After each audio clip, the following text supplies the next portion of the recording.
নমস্কার, আপনাদের সবাইকে স্বাগত জানিয়ে আমরা শুরু করছি আজকের এখনকার অনুষ্ঠান বেদজ্ঞানের অনুষ্ঠান। বেদজ্ঞান মানে ডক্টর সুলতান খানের অনুষ্ঠান। অনেক অনেক স্বাগত আপনাকে। নমস্কার। শুরু করব আজকের পথ চলা। আজকে যে রোগটা নিয়ে আমরা কথা বলবো সেটা হচ্ছে রেডিকিউলোপ্যাথি। আপনারা অনেকে এই রোগটা সম্পর্কে জানেন, অনেকে আবার জানেন না। তো আসুন, এই রোগটা কিভাবে হয়, কি সমস্যা আমরা নিজেরাই তৈরি করি এই রোগটা হওয়ার পেছনে, আর এই রোগটা যদি হয়ে থাকে কী করে বুঝবেন এই রোগটি হয়েছে এবং এখান থেকে বেরোবেন কী করে, পুরোটা নিয়ে আমাদের আলোচনা। রেডিকুলোপ্যাথি কাকে বলে?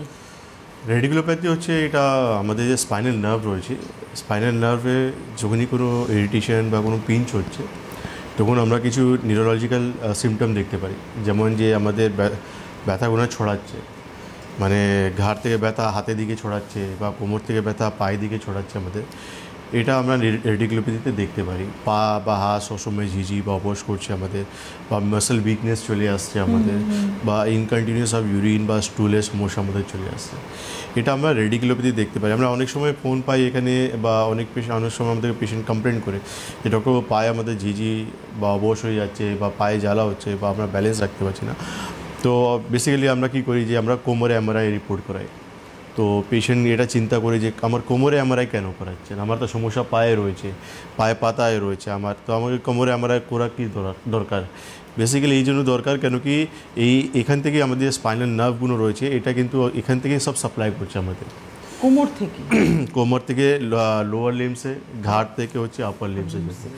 তো এই জন্য যখনই আমরা হাতে সমস্যা দেখি আমরা সার্ভাইকালে এমআরআই রিপোর্ট বা এক্সরে রিপোর্ট করি, আমরা যখন পায়ে সমস্যা দেখি তো আমরা কোমরে এমআরআই বা এক্সরে রিপোর্ট করি। তাহলে ফাইন্ডিংটা দেখতে পারি আমরা যে ওখানে কোনো স্পাইনাল নার্ভে কোনো ইরিটেশন হচ্ছে কিনা, পিঞ্চ হচ্ছে কিনা, বা হার্নিয়েশন হয়ে গেছে কিনা, কোনো অস্টোফাইটিক চেঞ্জ হয়ে গেছে কিনা, বা স্পাইনাল স্টেনোসিস হয়ে গেছে কিনা, বা ওখানে কোনো কম্প্রেশন হয়ে গেছে কিনা।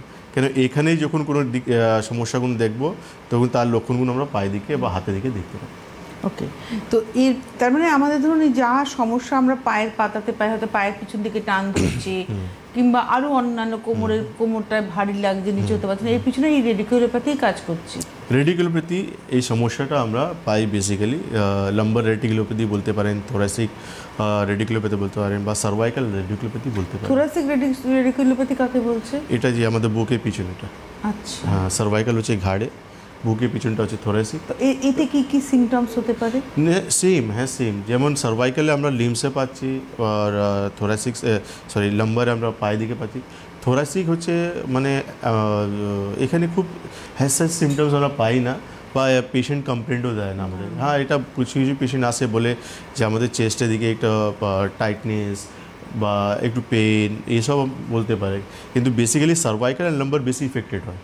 আচ্ছা, এটা কি বয়সজনিত রোগ, মানে এজের সঙ্গে সঙ্গে হয় নাকি না এটার পিছনে আমাদের কিছু লুফলস কাজ করে? দেখুন, বয়স এজ রিলেটেড সমস্যা একটা রয়েছে, কিন্তু এর সঙ্গে সঙ্গে আমাদের ধরুন একটা কোনো ট্রমা, ইনজুরি, বাইক অ্যাক্সিডেন্ট, কার অ্যাক্সিডেন্ট, বা পড়ে গেলাম আমরা কোথাও, বা কোনো ভারী জিনিস তুলে নিয়েছি, বা এমন জায়গায় কাজ করছি যেখানে কিন্তু একটা পোস্চারে কিন্তু সারাদিন বসে আছি আমরা কন্টিনিউয়াসলি, বা সবসময় আমাদেরকে কিন্তু ভারী জিনিস নিয়ে তুলে উঠতে হয় বা চলতে হয়, বা দেখলাম আমি যে ইনজুরি আমি বললাম, বা টিউমার গ্রোথ করে গেছে, কোনো টিউমার গ্রোথ করে গেছে স্পাইনে আমাদের লাম্বার দিকে বা সার্ভাইকাল দিকে, তো আলটিমেটলি যে স্পাইনাল নার্ভ আছে তারপর কোনো না কোনো কারণের জন্য প্রেশার আসা, এটাই হচ্ছে রেডিকুলোপ্যাথি। এই রোগটাকে ধরুন সহজে হয়তো লোকে বুঝতে পারেন, আপনি বললেন যে আস্তে আস্তে সেরকম থাকে না, একমাত্র পায়ের যন্ত্রণা না হলে বা ঘাড়ে যন্ত্রণা না হলে আমরা তো সচেতন হই না। তো এটাকে যদি আমরা আনট্রিটেড রেখে দিই তাহলে কি এর থেকে ইন ফিউচার অনেক বড় কিছু হতে পারে? অবশ্যই হতে পারে, কেন হতে পারে না। আপনার নার্ভে, স্পাইনাল নার্ভে একটা ইরিটেশন হচ্ছে, আপনার কম্প্রেশন হয়ে গেছে, বা স্টেনোসিস হয়ে গেছে, বা অস্টোফাইটিক চেঞ্জ হয়ে গেছে, বা হার্নিয়েশন হয়ে গেছে, তো আলটিমেটলি কী হচ্ছে যে পিঞ্চ যেটা হচ্ছে নার্ভে, মানে একটু ছোট্ট একটা ইরিটেশন হচ্ছে, ওটা আস্তে আস্তে কিন্তু বাড়বে, আর যখন পার্মানেন্টলি যে নার্ভটাকে কিন্তু ব্লক করবে বা ড্যামেজ করবে, তো ন্যাচারালি যে জায়গায় এফেক্ট হবে সেই জায়গা কিন্তু এরিয়াটা পুরোপুরি আপনার অকেজ হয়ে যাবে। মানে ঘাড়ে যখন পার্মানেন্টলি হলো তো হাত পা অকেজ, বা কোমরে যখন পার্মানেন্টলি হলো তো পা অকেজ। তো এই জন্য এটা আমরা কিন্তু ইগনোর করতে পারি না, বা একে লাইটলিভাবে নিতে পারি না। একে আমাদেরকে প্রপার ট্রিটমেন্ট আমাদেরকে দরকার, যেখান থেকে আমি এই সমস্যা থেকে পুরোপুরি বেরিয়ে চলে আসতে পারি। আপনারা না রয়েছেন আমাদের সঙ্গে সরাসরি টেলিফোনে, অর্থাৎ আপনি মেবি আপনার অন্য কোনো সমস্যা সেটা ইনডাইজেশন হতে পারে, আপনার আস্থামা হতে পারে, যে কোনো সমস্যায় আপনি ভুগছেন, আপনার রোগের চিকিৎসা কিন্তু ভারতীয় আয়ুর্বেদে আছে। সুতরাং আপনি যদি মনে করেন আপনি সুস্থ হতে চান বা হতে চাইছেন বা থাকতে চাইছেন সুস্থ, তাহলে ডেফিনেট করে ফোন করুন 6292242341, 6292242342। এই নাম্বারে সরাসরি কথা বলুন। ডক্টর খানের কাছ থেকে আপনারা জানতে পারবেন যে আপনি কীভাবে সুস্থ থাকবেন। আর যারা দেখাতে চাইছেন অর্থাৎ বেদজ্ঞানে আসতে চাইছেন, তারা এই নাম্বারটি, যে নাম্বার রয়েছে এই নাম্বারে ফোন করে কিন্তু আপনাকে অ্যাপয়েন্টমেন্টের ব্যাপারে কথা বলতে হবে। নমস্কার, কে রয়েছেন? হ্যালো, আমি আসাম থেকে বলছি। নামটা বলবেন দয়া করে। নামটা হচ্ছে মায়া দেবনাথ। আপনার কে হন? আমার ওয়াইফ। কি হয়েছে ওনার বলুন। ওনার এই কোমর অপারেশন হয়েছিল আজকে 1 বছর আগে। কোমরে যে স্পাইনাল কর্ড নাকি কয়, ওটা অপারেশন হয়েছিল। তারপরে এখন খুব সোজাভাবে দাঁড়াতে পারে না, বুঝছেন? আর পায়ের আঙ্গুলগুলো মানে দুর্বল দুর্বল মনে হচ্ছে। অপারেশনটা কেন হয়েছিল? স্পাইনাল নার্ভে টেনে ধরতো, ব্যথা থাকতে পারতো না, খুব অপরন্ত ব্যথা হতো। ব্যথায় থাকতে পারতো না, তারপর অপারেশন করতে হয়েছে। হ্যাঁ। এখন কি পেশেন্ট হাঁটাচলা করতে পারছে না? হাঁটাতে মানে হাঁটতে পারে, কিন্তু হিলাহিলি করে, সোজাভাবে দাঁড়াতে পারে না। একটু সাপোর্ট লাগে। সাপোর্ট লাগে, মানে আচ্ছা। আগে যখন অপারেশন হয়নি, ব্যথায় কষ্ট পাচ্ছিল, তখন হাঁটাচলা করতে পারতো সাপোর্ট ছাড়া? হ্যাঁ, তখন হাঁটাচলা ভালোভাবেই করতে পারতো, কিন্তু পেইন কিলার খেতে খেতে আর হ্যাঁ, এই জায়গাটা না আমি একটু একটু নোট করতে বলবো সবাইকে, সব দর্শকদের। যখন আপনার উনি সঙ্গে থাকুন তাহলে। না, ওনাকে একটা জিনিস এটাই যে আবার আপনি কি সার্জন কাছে গিয়েছিলেন যে অপারেশন হওয়ার পর যে এই প্রবলেমটা হচ্ছে তার কিছু উনি কি বললেন? ডাক্তার তো বলছে যে ঠিক হয়ে যাবে। তারপরে চেকারে যাওয়ার পরে ওষুধ লিখে দেন। ঠিক আছে, আপনি টিভি স্ক্রিনে থাকবেন। হ্যাঁ, ঠিক আছে। আমি কিন্তু ইচ্ছে করে ডক্টর খান এই প্রশ্নটা করলাম। যখন অপারেশন হয়নি, ব্যথাতে উনি ছটফট করতেন, প্রচুর পেন কিলার খেতেন, কিন্তু তখন তিনি নিজে সোজা হয়ে দাঁড়াতে পারতেন, কোনো সাপোর্ট ছাড়া হাঁটতে পারতেন, মানে নিজস্ব ক্ষমতাটা ছিল। এখন অপারেশন হয়ে যাওয়ার পর হয়তো তার পেনটা নেই, কিন্তু তিনি সম্পূর্ণ নির্ভরশীল হয়ে গেছেন। কিছু অবলম্বন না করে তিনি দাঁড়াতে পারছেন না, হাঁটা চলাটাও ওনার কিন্তু লিমিটেড বা রেস্ট্রিক্টেড হয়ে গেছে। আমার এখানেই প্রশ্ন। এই জন্য দেখুন, বেসিক্যালি কী হয় না, প্রত্যেক প্যাথি নিজে একটা লাইন অফ ট্রিটমেন্ট রয়েছে। তো আপনি যার কাছে যাবেন সে তার সেইভাবে আপনাকে অ্যাডভাইসটা দেবে। তো আমাদের কাছে যখন এইসব কেসেস আসে, আমরা কিন্তু কোনো দিনই অপারেশন অ্যাডভাইস দিই না। আমরা বলি পঞ্চকর্মা থেরাপি করুন, মেডিকেশন করুন, আপনি এই সমস্যা থেকে বেরিয়ে চলে আসবেন। আর আমি নিজে হাতে অনেক পেশেন্টকে আটকিয়েছি। অনেক পেশেন্ট যারা ট্রিটমেন্ট করেন, তাদের রেফারেন্সে পেশেন্ট অনেক আসেন যারা কিন্তু আমাদের থেকে অ্যাডভাইস নেন, বা আমরা যখন ওদেরকে কিন্তু বা যারা প্রোগ্রাম দেখে আমাদের এখানে আসেন, আমি ওদেরকে একটাই কথা বলি, যে প্রবলেমটা আপনি ফেস করছেন এর চিকিৎসা আয়ুর্বেদে রয়েছে, মেডিকেশন রয়েছে, পঞ্চকর্মা রয়েছে। কেন কি এই ট্রিটমেন্ট আমি বলছি আপনাকে 2 মাসে সুস্থ করব, হতে পারে সেখানে আমি 3 মাস বা 4 মাস লাগিয়ে দিতে পারি, কিন্তু একবার অপারেশন হয়ে যাওয়ার পর কেউ কিন্তু আপনাকে দায়িত্ব নেবে না, যেটা এনার ক্ষেত্রে হলো। আপনি প্রশ্ন করলেন যে আপনি কি সার্জনের কাছে গেছিলেন? এখন ওনাকে ওইটাই হবে যে ঠিক হয়ে যাবে, কিন্তু ওনার কোনো রেজাল্ট হ্যাজ উনি পাবেন না। কেন, যেটা যেখানে ভুল হয়ে গেছে হয়ে গেছে। তো এই জন্য আমরা বলি যে অপারেশন করার আগে কিন্তু আমাদের আয়ুর্বেদে এমন প্রচুর ওষুধ রয়েছে, এমন প্রচুর থেরাপি রয়েছে, যেখানে কিন্তু এরকম নিউরোলজিক্যাল প্রবলেম থেকে আপনারা ইজিলি বেরিয়ে চলে আসতে পারেন। আমরা প্রচুর পেশেন্টের বক্তব্য দেখেছি যেখানে রিপ্লেসমেন্ট বা কোমরে অপারেশন বা ঘাড়ে অপারেশন, সেখানে পেশেন্ট কিন্তু বলছে আমাদের দরকার নেই, আমরা সুস্থ ভালো আছি। কেন কি দেখুন, সব থেকে ইম্পর্টেন্ট রয়েছে আয়ুর্বেদ কিন্তু একটা আলাদা প্যাথি, যেখানে কিন্তু পুরোপুরি রুট কজ থেকে ট্রিটমেন্ট করে। নট অনলি আমরা সিমটম উপর ডিপেন্ডেন্ট, যে সিমটমটা এই সিমটম তার আমাদেরকে ইনজেকশন বা অপারেশন করতে হবে। আমাদের ধরুন একজন পেশেন্ট এসে আপনাকে বলছেন যে আমার ব্যথা করছে, আপনি ব্যথার ট্রিটমেন্ট না করে আপনি রোগের ট্রিটমেন্ট করছেন। রোগের ট্রিটমেন্ট করলে ব্যথা অটোমেটিক্যালি কমবে, কিন্তু উপর থেকে আলাদা করে ব্যথা চাপা দেওয়ার ব্যাপার নেই। আর 10 বছর থেকে এটাই করছি আমরা। আর 10 বছর থেকে নট অনলি ওয়েস্ট বেঙ্গল, বাইরেও গিয়ে আমরা সব এটাই করছি, যে পেশেন্ট যারা আমাদের কাছে আসছেন দীর্ঘদিন কষ্ট নিয়ে, যে ডক্টরবাবু ব্যথা কমছে বা সমস্যা কমছে না, ওদেরকে একটাই জিনিস বোঝাচ্ছি যে 10 বছর আপনি অলরেডি ব্যথা ওষুধ খেয়ে নিয়েছেন, তাতে আপনার উপকার হচ্ছে না, এবার আপনি একটু রোগ নিয়ে চিন্তা করুন। আমরা রোগ নিয়ে একটু ট্রিটমেন্ট করি, আমাদেরকে একটু 2-3 মাস সময় দিন, অবশ্যই আমরা আপনাদেরকে ভালো দিকে নিয়ে যাব। আর যারা দিয়েছে আমাদেরকে সময় তারা আজকে ভালো জায়গায় সুস্থ নর্মাল লাইফ লিড করছে। আচ্ছা, আপনারা রয়েছেন আমাদের সঙ্গে, আবারও বলবো সরাসরি কথা বলুন। আর এই যে দাদা ফোন করলেন তার ওয়াইফের জন্য, উনি আসামে থাকেন, যদি গৌহাটিতে আপনি আসতে পারেন, ওনাদের গৌহাটিতে চেম্বার প্রতি মাসে একবার করে হয়, সম্ভবত জুন মাসে আবার চেম্বার রয়েছে। আপনারা যারা দেখাতে চাইছেন তারা হেল্পলাইন নাম্বারে ফোন করে নিন। মেবি আপনার ওয়াইফ যদি নাও আসতে পারেন, আপনি সমস্ত রিপোর্ট, অপারেশন সমস্ত কিছু প্রেসক্রিপশন রিপোর্ট নিয়ে আপনি দেখা করুন। আমার মনে হয় যে জায়গায় আপনার ওয়াইফ এখন আছেন হয়তো আগামী দিনে একটু ভালো হবে। আমার একটা কথা শুনে মনে হচ্ছে যে যদি মডার্ন প্যাথিতে অপারেশন তাদের একটা অস্ত্র হয়ে থাকে, তাহলে আয়ুর্বেদে পঞ্চকর্মা আপনাদের কাছে এটা বড় অস্ত্র। 100%। আমাদের পঞ্চকর্মা একটা সবথেকে বড় অস্ত্র। সেকেন্ড হচ্ছে আমাদের যে আয়ুর্বেদে যে লাইন অফ ট্রিটমেন্ট বলে দেওয়া হয়েছে, এটা আমাদের জন্য অনেক বড় ব্লেসিং। আমি বারবার এটা বুঝি, কেন কি না হলে আমরা পোস্ট এড অস্টিওআর্থ্রাইটিস পেশেন্ট বা psoriasis patient, psoriatic arthritis patient বা যাদের ডায়াবেটিস হয়ে গেছে, মানে ক্রিটিক্যাল থেকে ক্রিটিক্যাল পেশেন্টদেরকে আমরা ইমপ্রুভ করছি। এই লজিক নিয়েই চলছি আমরা যে রুট কজ থেকে ট্রিটমেন্ট করতে হবে।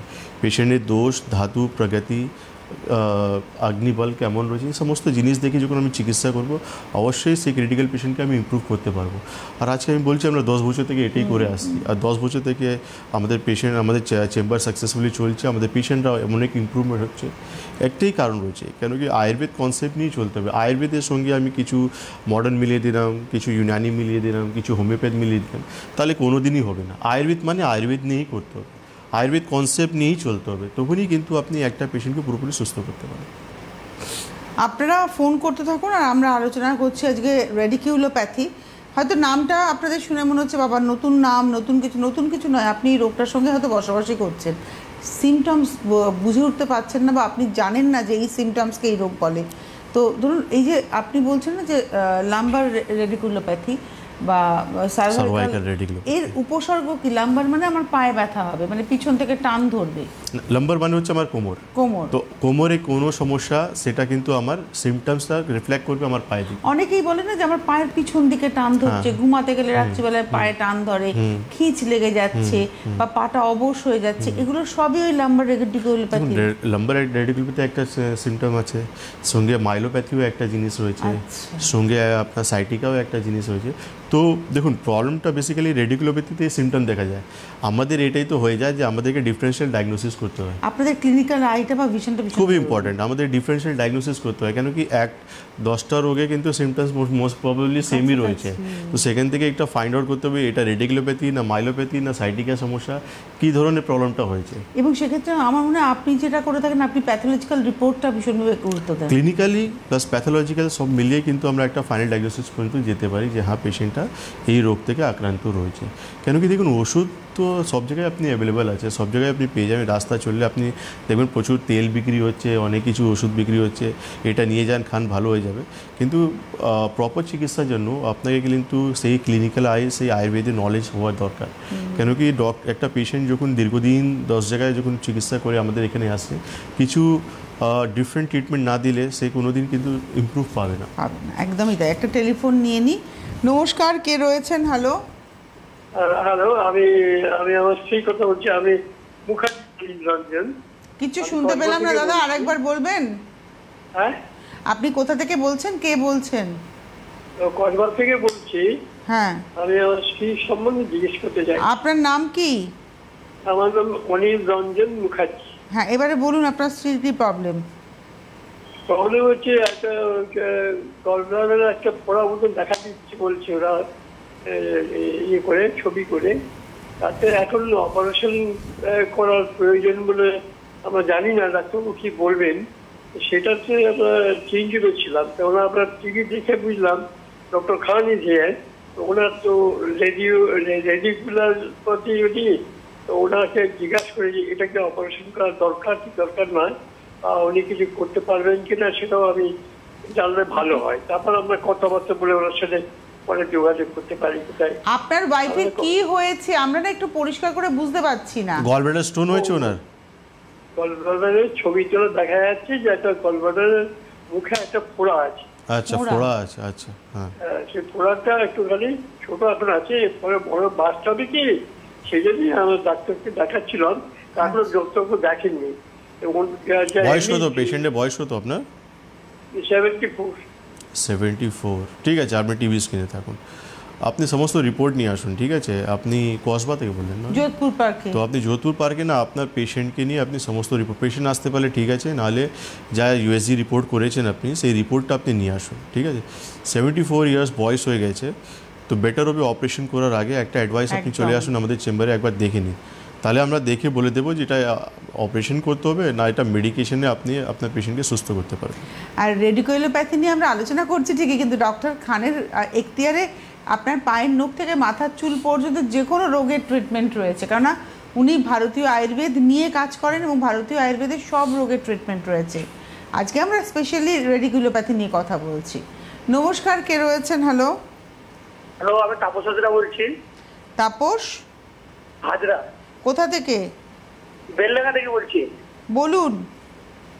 বলছি আমার নার্ভের সমস্যা আছে, স্পন্ডালাইসিস, আর আপনার ওই যে বুকের মিডিলে করে পিঠের শিকারের কাছে ওখানে ব্যথা, আর কোমরে ব্যথা, আর মাথার এই পিছনে ব্যথা হয় সময় সময়, আর প্রচন্ড গ্যাস হয়, ফ্যাটি লিভার আছে আপনার। আর বলুন। এই সমস্যা আমার হয়, আর সময় সময় রাস্তায় হাঁটলে তলে মাথা বয়স কত চলে আপনার? বেড়ায়। হ্যাঁ, বয়স কত আপনার? বড় বয়স আমার 42 বছর। 42?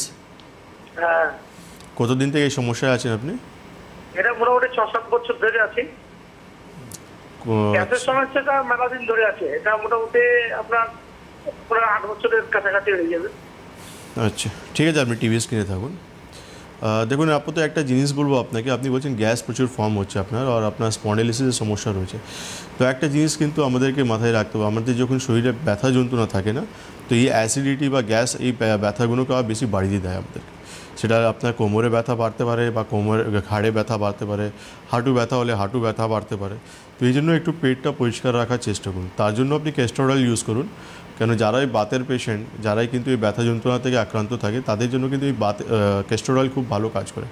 এরন্ডো তেল দেখুন আপনি ওখানে পেয়ে যাবেন, 20 ml করে আপনি রেগুলারলি সকালবেলা উষ্ণগরম জলে দিয়ে খাবেন, আর আমাদের চেম্বার ভিজিট করুন, তারপর আমরা কিছু মেডিকেশন দিয়ে দেবো, সেটা আপনি কন্টিনিউ করবেন।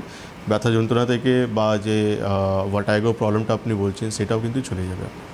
অবশ্যই। আমরা ছিলাম আজকের আলোচনাতে চলে আসি, বা ট্রিটমেন্টে আসি। মানে এই রেডিকুলোপ্যাথি ব্যাপারটা যখন আপনি আইডেন্টিফাই করলেন যে এই যে কোনো জায়গায়, সেটা সার্ভাইকাল হতে পারে বা আর যা যা বললেন, সার্ভাইকাল বা লাম্বার, তো আরেকটা থোরাসিক বললেন। হ্যাঁ, তো সেক্ষেত্রে ট্রিটমেন্টটাও নিশ্চয়ই ভাগ হয়ে যাচ্ছে। হ্যাঁ, নিশ্চয়ই ট্রিটমেন্ট ভাগ হয়ে যাচ্ছে, কেন কি ফাইন্ডিংটা আমাদের, যেমন আমি বললাম, অনেক কিছু ফাইন্ডিং আমাদেরকে দেখতে হয়।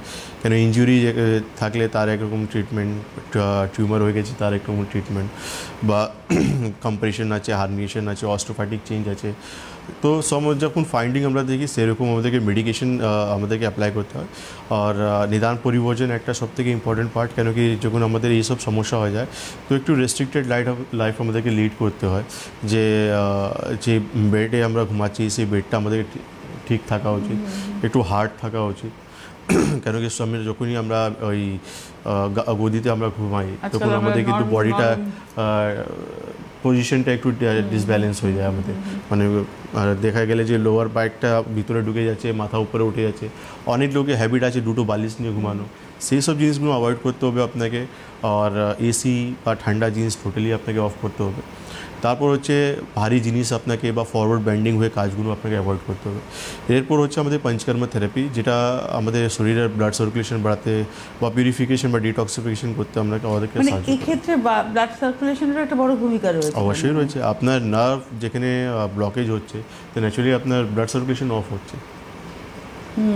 তো এইটা আমাদেরকে দেখুন না, পঞ্চকর্মা থেরাপি আমরা বাবা বলি যে এমন একটা ট্রিটমেন্ট যে একটা তীর ফেলে আমরা কিন্তু অনেক কাজ করে নিই, যে একটা মানুষের বডি ডিটক্সিফাইড করে বা পিউরিফাইড করে আমরা অনেক মাল্টিপল জায়গা থেকে ইমপ্রুভ করে নেয় পেশেন্টদেরকে।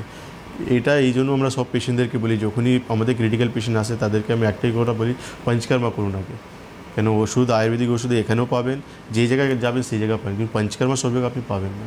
কেন পঞ্চকর্মা করার জন্য সেই অথেন্টিক ডক্টর বা সার্টিফাইড স্টাফ থাকা এবং উচিত আপনাকে। ইকুইপমেন্টস ইম্পর্টেন্ট রয়েছে, কেন কি যে তেলগুলো ইউজ করা হয় সেটাও কিন্তু মানে কোয়ালিটি অ্যান্ড কোয়ান্টিটি দুটোই কিন্তু আপনাকে ভালো রাখতে হবে। কোয়ালিটি অ্যান্ড কোয়ান্টিটি ভালো না থাকলে আপনি রেজাল্ট দিতে পারবেন। আমরা যত তেল আমরা মানে পেশেন্টকে ইউজ করি, সমস্ত তেল কিন্তু কেরালা থেকে আমরা আনাই। কোয়ালিটি আমি সবসময় বেস্ট রাখার চেষ্টা করি, কেন কি যে পেশেন্টকে আমি ট্রিটমেন্ট করছি তাকে কিন্তু যে সময় দিয়েছি সেই সময় আমাকে ইমপ্রুভমেন্ট দিতেই হবে। এবং আপনার পেশেন্টরা আপনার কাছে ট্রিটমেন্ট করে যে ভালো থাকেন তার নথি আমরা অবশ্যই টিভির পর্দায় তো দেখতেই পাই যে আপনারা এসে কিন্তু ভালো আছে। আপনি কত ক্রিটিক্যাল রেডিকুলোপ্যাথির পেশেন্ট পেয়েছেন? আমি ক্রিটিক্যাল বলতে গেলে আমি পেশেন্ট এমন পেয়েছি যারা কিন্তু স্ট্রেচারে যে ওয়াকিং সামনের দিকে যে ধরে নিয়ে আসে, ওয়াকার নিয়ে এসে আমার কাছে এসেছেন পেশেন্ট, সেই পেশেন্টে কিন্তু ওয়াকার ছেড়ে দিয়েছি। এটা আমাদের এখানে সবথেকে বেস্ট ট্রিটমেন্ট আমি করে, কেন কি সেই পেশেন্টের কিন্তু আশা ছিল না যে আমি নর্মালভাবে এই ওয়াকার ছাড়া আমি কিন্তু হাঁটবো, নর্মাল লাইফ লিড করতে পারবো। কিন্তু যখন উনি এসেছিলেন তো ওনারও ভরসা ছিল না, তো আগে তো আমাদেরকে ভরসা দিতে হয় যে হ্যাঁ না চিন্তা করবেন না, আমরা ঠিক করে দেবো। কিন্তু 3 মাস 4 মাস চিকিৎসা করার পর উনি নিজে থেকে ওয়াকার ছেড়ে দিয়েছে। তারপরে একটু সময় দিতে হবে এই ট্রিটমেন্টে। দেখুন রোগ বেসিক্যালি আমরা তো যে রোগ নিয়ে আমরা চিকিৎসা করি না, তো আমাদেরকে পেশেন্টকে গ্রাউন্ড লেভেল থেকে ইমপ্রুভ করতে হয়। নট কি শুধু বাইরে থেকে আমি পেশেন্টকে ওষুধ দিয়ে কিছু সাপ্রেস করে দিলাম, আমাকে গ্রাউন্ড লেভেল থেকে কাজ করতে হয়। তো পেশেন্ট যখন আমাদের কাছে আসেন আমাদের পুরো সিস্টেমটাকে দেখতে হয়। একটা টেলিফোন দিয়ে নিন। নমস্কার, কে রয়েছেন? হ্যালো হ্যালো, কে বলছেন, কোথা থেকে বলছেন? হ্যাঁ আমি বর্ধমান থেকে বলছি, আমার নাম স্বপন চক্রবর্তী। স্বপন?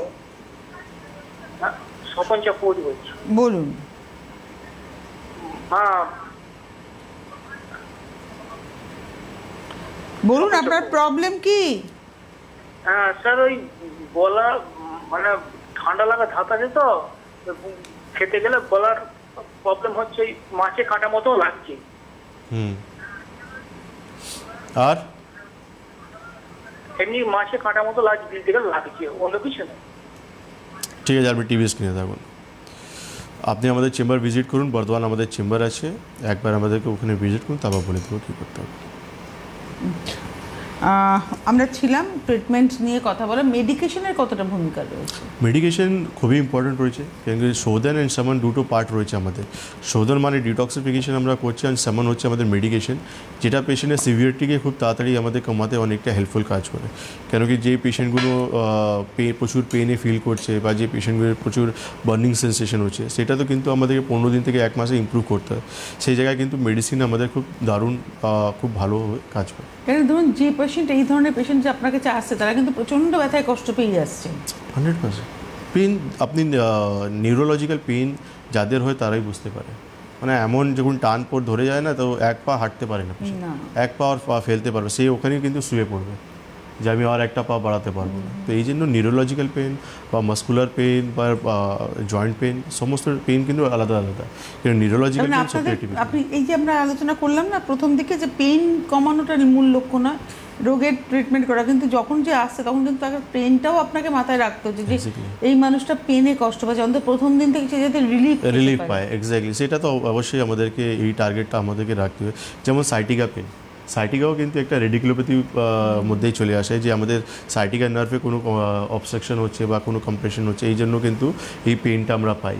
বেসিক্যালি আমরা দেখি অনেক জায়গায় কিন্তু সাইটিকা পেন, সাইটিকা ট্রিটমেন্টের জন্য কিন্তু পেশেন্ট সেরকম ইমপ্রুভমেন্ট পাচ্ছে না।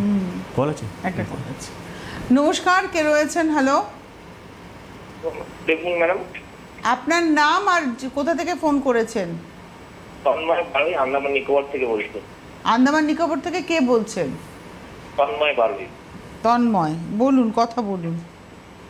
বলছি ম্যাডাম, আমার না গলায় সবসময় একটা হালকা হালকা কফ আসে। কি বললেন? কফ আসে গলায়। কফ আসে, হ্যাঁ। আর এটাই শুধু বেশি সময় যেটাই দেখা যায়, গলায় শুধু হালকা হালকা কফ আসে। পেটে আপনার গলায় একটা কফ আসে সারা বছর, আর কি হয়? শুধু কফটাই আসে, শুধু আসছে না, মানে সেরকম তো আমার অসুবিধা নেই, কফটা আসে গলার মধ্যে শুধু। গলায় একটা কফ আসে, আর পেটে কোনো কিছু সমস্যা নেই তো? ঠিক আছে, আপনি টিভি স্ক্রিনে থাকুন, ঠিক আছে, আপনি অনলাইন কনসালটেশন করে নিন, ঠিক আছে। পুরো কথা না শুনতে পারলে বা আমরাও প্রশ্ন না ক্রস কোয়েশ্চেন করতে পারলে আমরা এইভাবে অ্যাডভাইস আমি করি না। আপনি হেল্পলাইনে ফোন করে কথা বলবেন একবার। হ্যাঁ, মানে এখানে না এরকম ভাববেন না যে নির্দিষ্ট আপনি একটা সমস্যা বলবেন আর আপনাকে একটা ওষুধ বলে দেওয়া হবে আর আপনি সুস্থ হয়ে যাবেন, ব্যাপারটা তা নয়। এটা কমপ্লিট একটা ট্রিটমেন্ট। এবং এখানে যিনি রয়েছেন ডক্টর সুলতান খান, তিনি কিন্তু আয়ুর্বেদিক ডক্টর, তাকে রীতিমতো ডাক্তারি পরীক্ষাটা দিয়ে পাশ করতে হয়েছে এবং রীতিমতো হাউস স্টাফশিপ করে তাকে কিন্তু রেজিস্ট্রেশন নাম্বারটি পেতে হয়েছে। সুতরাং তার যে ডাক্তারি ব্যাপারটা রয়েছে সেখানে তার পক্ষে আপনাকে না দেখে, আপনার সাথে কথাবার্তা না বলে, কারণ আপনি হয়তো বলেন যে শুধু গলায় কফ, আপনার সাথে কথা বলে দেখা গেল আরও 2-3টে সমস্যা আপনার রয়েছে যার জন্য আপনার এই গলায় কফটি আসছে, সেটা আপনার সাথে না কথা বলে সম্ভব নয়। আন্দামান নিকোবর থেকে আপনি অবশ্যই ওভার টেলিফোন পেয়ে যাবেন কনসালটেন্সি। যারা যেখানেই আছেন না কেন, যদি সেখানে চেম্বার না থাকে তাহলে অবশ্যই টেলিফোনের মাধ্যমে আপনারা পেয়ে যাচ্ছেন কনসালটেন্সি। আর চেম্বার বলতে পশ্চিমবঙ্গের সমস্ত জেলাতেই প্রায় চেম্বার রয়েছে। ডিটেলসটা দেখুন স্ক্রিনে যাচ্ছে। এবং রাজ্যের বাইরে আগরতলা, ত্রিপুরা আগরতলাতে চেম্বার থাকছে, আসামের গৌহাটিতে চেম্বার থাকছে মাসে একবার করে। আর জেলার যে চেম্বারগুলো, পশ্চিমবঙ্গের জেলা বলতে বহরমপুর, কৃষ্ণনগর, বর্ধমান, আসানসোল, দুর্গাপুর, এদিকে বোলপুর, আরও কাঁথি, মেদিনীপুর, এই সমস্ত চেম্বার কিন্তু মাসে 2বার করে রয়েছে। আপনারা যোগাযোগ করতে থাকুন। আর নিয়মিত চেম্বার যেটা কলকাতা শহর এবং হাওড়াতে, হাওড়া ময়দানে প্রত্যেক বুধবার চেম্বার, প্রত্যেক বৃহস্পতিবার দিন দমদম জংশনে চেম্বার, প্রত্যেক শুক্রবার সকালটা দক্ষিণ কলকাতা দক্ষিণ শহরতলির বন্ধুদের জন্য যোধপুর পার্ক কালীবাড়ি চেম্বার, এবং বিকেলবেলাটা হচ্ছে বারাসাত চেম্বার। আর প্রত্যেক রবিবার দিনকে চেম্বার থাকে হচ্ছে প্রথমটা, অর্থাৎ সকালবেলাটা যোধপুর পার্ক কালীবাড়ি চেম্বার এবং বিকেলবেলাটা দমদম জংশন। দমদম জংশন এবং হাওড়া ময়দান এমন একটা চেম্বার যেখানে দূর দূরান্ত থেকে আপনারা আসতে পারেন। আপনি সকালবেলা ট্রেনে করে এসে দেখিয়ে আবার ট্রেনে করে আপনি বাড়ি ফিরে যেতে পারেন। আর হাওড়াতেও সেটা হতে পারে এবং আপনারা দমদমেও সেটা কিন্তু পেতে পারেন। দমদম মানে আপনি মেন লাইন বা বনগা লাইনের যে কোনো জায়গা থেকে এসে দেখাতেই পাচ্ছেন। সুতরাং আপনাদের দেখিয়ে নিতে হবে। এই রেডিকোইলোপ্যাথি যদি রোগটা হয়ে থাকে তাহলে তার করণীয় অবশ্যই চিকিৎসা, তার পাশাপাশি কী কী সে করবে না, তার কী কী করণীয় নয়। দেখুন, এটা খুবই ঠিকই বলে আপনি, খুবই ইম্পর্টেন্ট জিনিস। কেন কি নিদান পরিভোজনের মধ্যে এটা আসে যে ডোন্ট, কিন্তু আপনাকে কিন্তু মাথায় রাখতে হবে যখন আপনার এই নিউরোলজিক্যাল পেন প্রবলেমটা হয়ে যাচ্ছে, তো আপনাকে কিন্তু রেস্ট্রিক্টেড লাইফ লিড করতে হবে। রেস্ট্রিক্টেড লাইফ মানে আপনি কোনো ভারী জিনিস তুলতে পারেন না, বা সামনের দিকে ঝুঁকে আপনি কোনো কাজ করতে পারেন না। আপনি রাইডিং করছেন বাইক বা কার, সেটাও কিন্তু খুব সাবধানে আপনাকে করতে হবে। আর যেখানে আপনি কাজ করছেন লং টার্ম আপনি বসে কাজ করতে পারেন না। তো এরকম একটা ফেয়ারলিস আছে যেটা কিন্তু আপনাকে সেভ করে রাখতে হবে আপনাকে। কেন কি এটা না করলে আলটিমেটলি সেই রোগটাকে বা সমস্যাটাকে আর ট্রিগার করবে। যতই ওষুধ খাই না কেন এইগুলো মানতেই হবে। অনেক ধন্যবাদ জানাবো ডক্টর খান আপনাকে, এবং অবশ্যই ধন্যবাদ আপনাদের। আজকে এই মুহূর্তে এই পর্যন্তই। নমস্কার।